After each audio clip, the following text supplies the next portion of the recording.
My son found this just in the alley, as one does, and it's a very useful tool, but I don't think it works. Let's see if we can get it to work. Alright, I'm gonna plug this into my ground GFCI plug, maybe so I hopefully don't get electrocuted. It's plugged in. Now let's give it a try. Nothing. Alright, let's see if we can find the fault. Alright, because we need to find out where the electricity isn't getting to. We assume it's getting through the cord, but we're going to trace it back to see where it stops. We've got to take all these screws out. I think to get into where this trigger is, that's going to be one main place to look. So I'm going to just pull those out. I'm afraid this isn't going to be much of a video.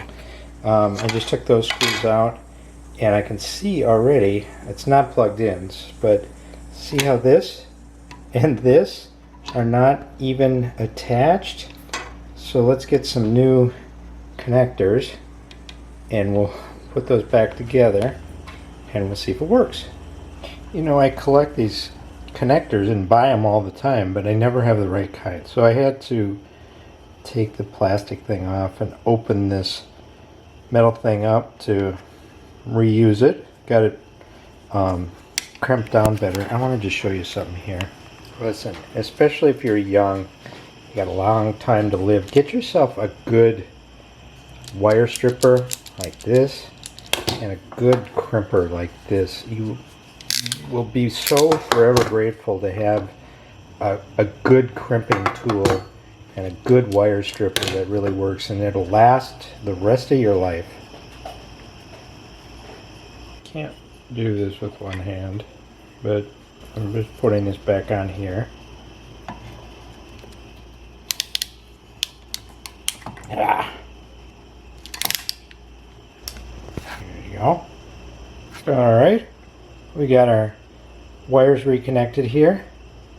There's no insulation on here. I'm going to just wrap some electrical tape around that. I don't know how necessary it is. It's going to be up in this handle here, so it's not like it's going to short out or electrocute you, but you know, I decided I'm not going to do that because I can't carefully test it and keep it from power planing my countertop, so I am going to put it all back together first.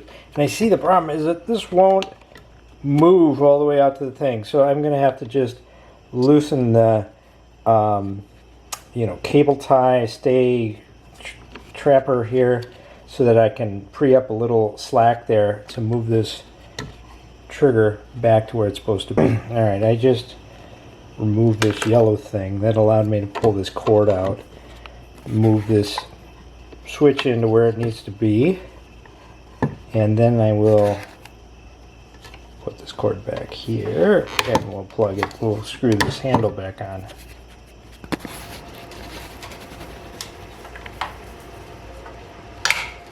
Alright, there's nothing. Ready? Ah!